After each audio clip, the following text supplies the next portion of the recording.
नमस्कार, मैं हूं पूजा चौरसिया। स्वागत है आपका समाचार टाइम 24 में। दिल्ली के रामलीला मैदान में एकजुट एकमुठ संस्था द्वारा बीते रविवार को उत्तराखंड सम्मेलन का आयोजन किया गया।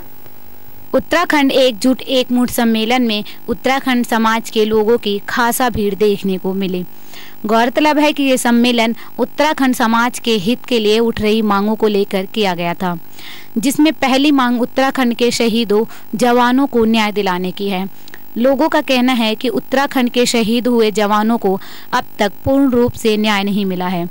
दूसरी मांग उनके उत्तराखंड से लगातार हो रहे लोगों के पलायन को रोकने की है। संस्था के लोगों का कहना था कि उत्तराखंड में भरपूर प्राकृतिक संसाधन होने के बावजूद भी लोगों को रोजगार की कमी, मेडिकल इंजीनियर जैसे कॉलेजेस की कमी के कारण पलायन करना पड़ रहा है।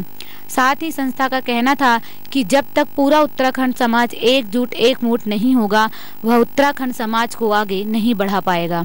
इसलिए उन्होंने एकजुट एकमुठ का नारा दिया है। नमस्कार, आप सभी का स्वागत है समाचार टाइम 24 में। अभी हम सब मौजूद है एकजुट एकमुठ उत्तराखंड के कार्यक्रम में। 16 साल राज्य को हो गए। जिन मुद्दों को लेकर राज्य का गठन किया गया था वो मुद्दे बिल्कुल गौण हो गए। वहाँ पर विधानसभा की सीटें बढ़ी हैं, वहाँ नेताओं की संख्या बढ़ी है, लेकिन जो बड़ा मुद्दा था क्षेत्र में हमारा विस्थापन बनी, जो वहाँ से पलायन रुके, जो वहाँ की जवानियत पानी मांगे काम नहीं आती है, वहाँ पर लोगों के लिए नियोजन का बढ़िया तरीका हो। वो पिछले 16 वर्षों में जो भी सरकारें रही है निरंतर, अभी तक कोई भी सरकार एक ऐसा तरीका इजाद नहीं कर पाई है जिससे उत्तराखंड में पलायन रोका जा सके।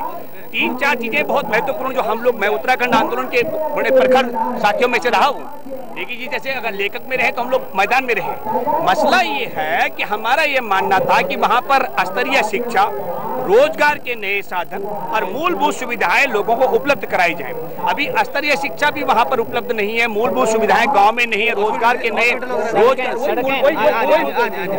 और न वहाँ पर रोजगार के नए साधन इजाद हो रहे हैं। तो ऐसी स्थिति में आप कल्पना कर सकते हैं कि उत्तराखंड किस स्थिति में पहुंच गया है, जिसकी हैसियत गांव से सड़क पर मकान बनाने की वहां बना दिया, जो ब्लॉक मुख्यालय में जा सकता वहां चला गया, जो कस्बे में जा सकता वहां चला गया, जो देहरादून नैनीताल जा सकता वहां चला गया, और जो दिल्ली मुंबई कलकत्ता मद्रास चला गया वहां चला गया। वहां गांव के गांव वीरान हो गए हैं। मतलब आप समझ लीजिएगा कि पूरे भारत में सबसे ज्यादा अगर कोई गाँव खाली हो रहे हैं तो उत्तराखंड के गाँव खाली तब तक होते रहेंगे जब तक हम वहां पर स्तरीय शिक्षा, रोजगार के नए साधन और हम मूलभूत सुविधाएं उपलब्ध नहीं कराएंगे। जो हम दिल्ली के विषय में सुनते हैं कि 6ठी क्लास के बच्चे को अपना टेक्स्ट बुक पढ़ना नहीं आता, मैं मानता हूं उत्तराखंड में ऐसा नहीं है। उत्तराखंड का पढ़ता है। स्तरीय शिक्षा का मतलब सिर्फ किताबी ज्ञान का नहीं है। आज की तारीख में अगर हमारे बच्चे को वहां पर मेडिकल हॉस्पिटल नहीं है, वहाँ इंजीनियरिंग कॉलेज नहीं है, अब समझ रहे ना, तमाम जो चीजें हैं जो देश में तरक्की करने के लिए, तो उस सबसे बड़ा मसला है कि 3 चीजें हमारे को कहीं जाने की जरूरत नहीं है। हमारे बिल्कुल साथ में लगा हुआ हिमाचल एक मॉडल है जहाँ के लोग बहुत कम पलायन करते हैं, और हमारे उत्तराखंड में बहुत कम गांव है जहाँ के लोग पलायन नहीं करते। सर, रोजगार भी तो कारण है। रोजगार, लोग रोजगार के लिए तो मैक्सिमम पलायन करते हैं।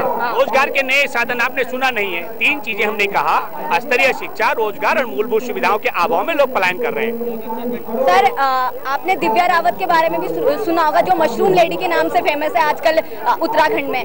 तो सर, ऐसे भी स्टूडेंट, ऐसे भी लोग हैं जो बाहर पढ़ने के बाद में बाहर में उन्हें अच्छी से अच्छी जॉब मिल रही थी दिल्ली में, उसके बावजूद भी वो अपने राज्य में आके उन्होंने अपने खुद से काम करके वहाँ के लोगों के लिए भी एम्प्लॉयमेंट जनरेट की और खुद भी अपने लिए अच्छा सा करियर चुना। तो आप उसका उदाहरण देते हुए हमारे समाज के लिए, दूसरे लोगों के लिए क्या कहना चाहेंगे कि वो वहीं रह के अपने लिए कुछ करें? अभी सब लोग इस तरीके की मैं 2-3 बातें कि सरकार अगर मोटिवेट करती है लोगों को, ऐसा नहीं कि सरकार के पास संसाधन नहीं, संसाधनों की कमी है।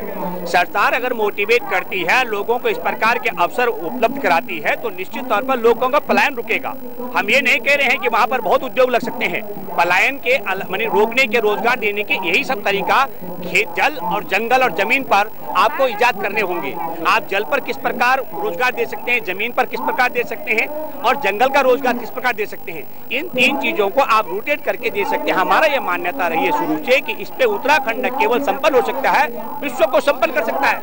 संसाधन में मैं आपको बताना चाहता हूँ, जल संपदा में उत्तराखंड नंबर 1, मानव संपदा में उत्तराखंड नंबर 1, जंगल की संपदा में उत्तराखंड नंबर 1। अब जल भी हमारे पास विश्व में सबसे बड़ा, जंगल भी हमारे पास सबसे बढ़िया, और जो मानव शक्ति है वो भी हमारे पास सबसे बड़ी। लेकिन वो दुर्भाग्य देखिए कि पानी भी हमारे काम नहीं, जल भी हमारे काम नहीं, जंगल भी हमारे काम नहीं, और जवानी भी हमारे काम नहीं। अरे ये दुर्भाग्य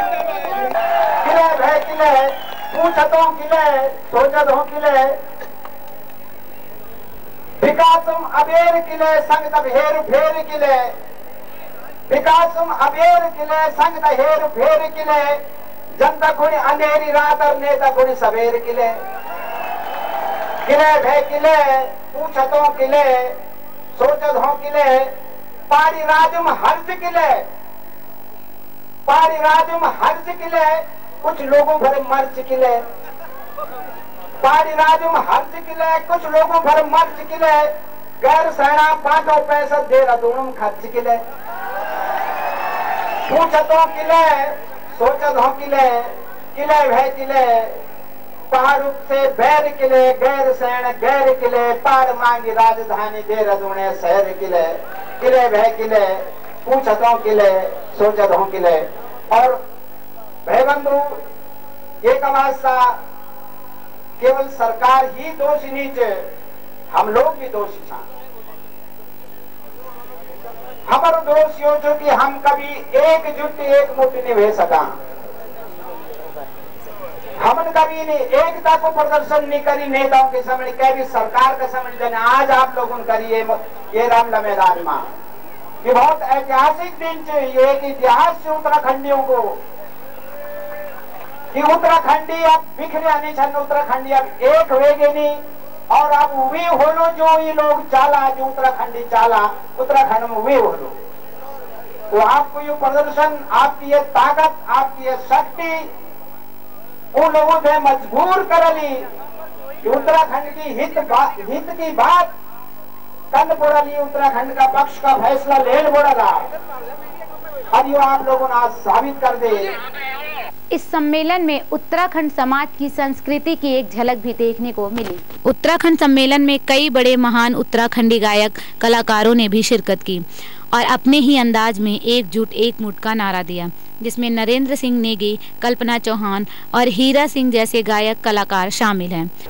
जागी जावा जागी जावा जागी जावा जागी जावा जागी जावा जागी जावा जागी जावा जागी जावा, धर्म धाद छो लगाणो सुन लेवा, धर्म धाद छो लगाणो सुन लेवा हे उत्तराखंडियों,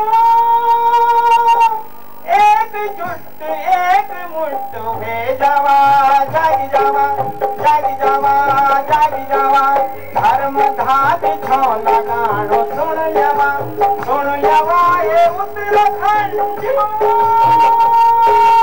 एकजुट एक मुठ हो जावा, जागी जावा जागी जावा जागी जावा जागी जावा जागी जावा, सबको यही संविधान फिर किले परेशान, सबको यही संविधान फिर किले परेशान, धन बराबर हक हकू देशवासी सब समान, न्यो निसाब मांग लड़ो जुल्म कते ना सहा हे उत्तराखंडियों, एकजुट एक मुठ में जमा, जागी जावा एकजुट एक मुठ में जमा, जागी जावा जागी जावा जागी जावा जागी जावा जागी जावा,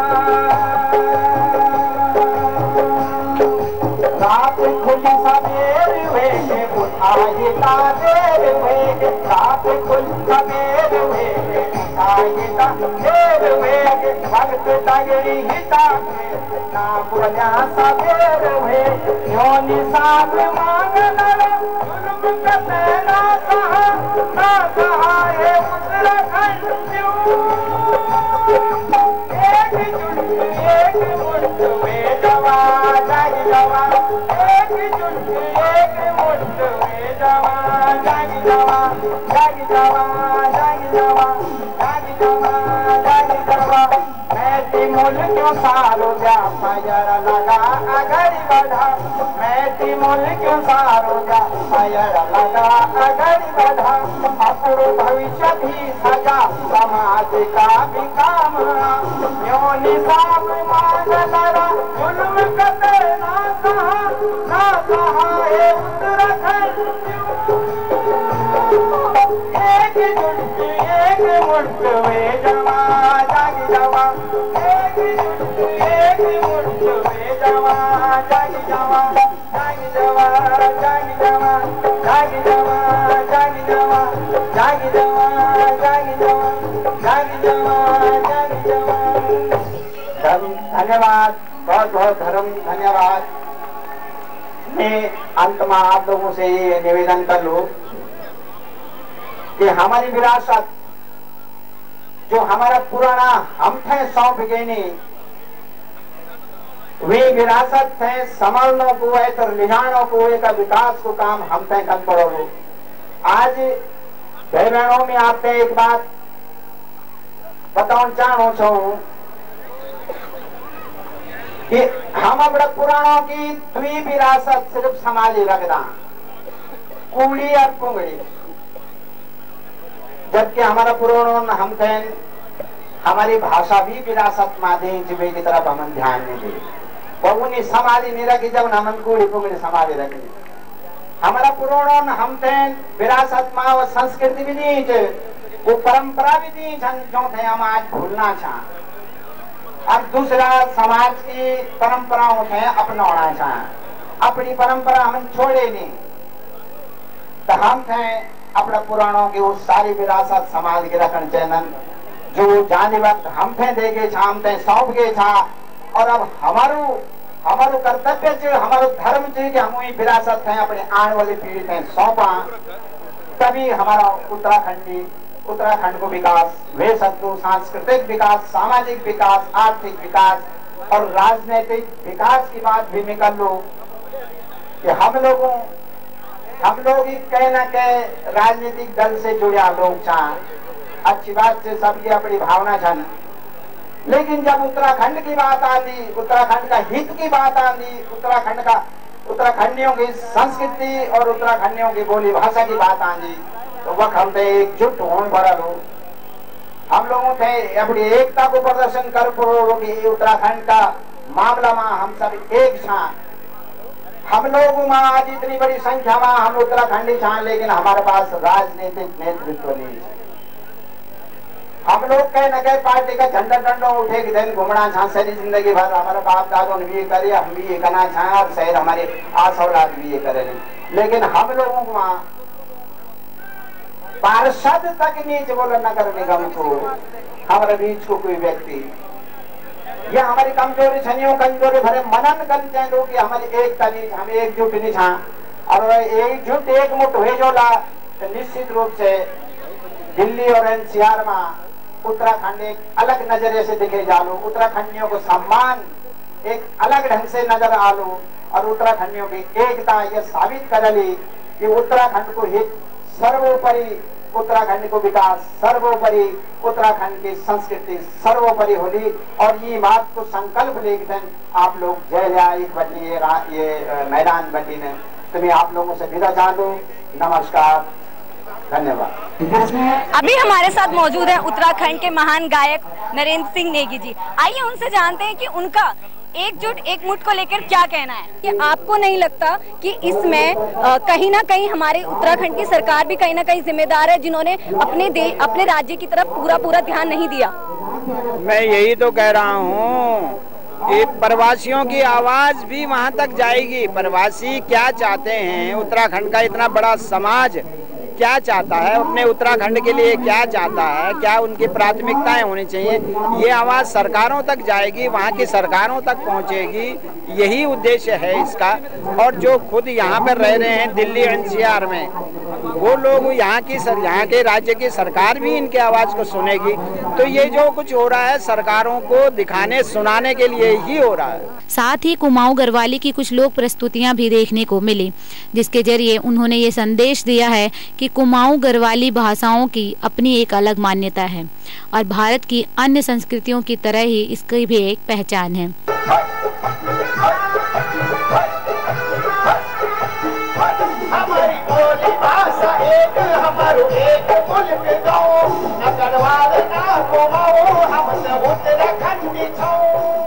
सम्मेलन में दिल्ली डिप्टी सीएम मनीष सिसोदिया भी पहुंचे थे। आज के हमारे इस प्रोग्राम में बस इतना ही। समय के साथ चलते रहने के लिए देखते रहिए समाचार टाइम 24। नमस्कार।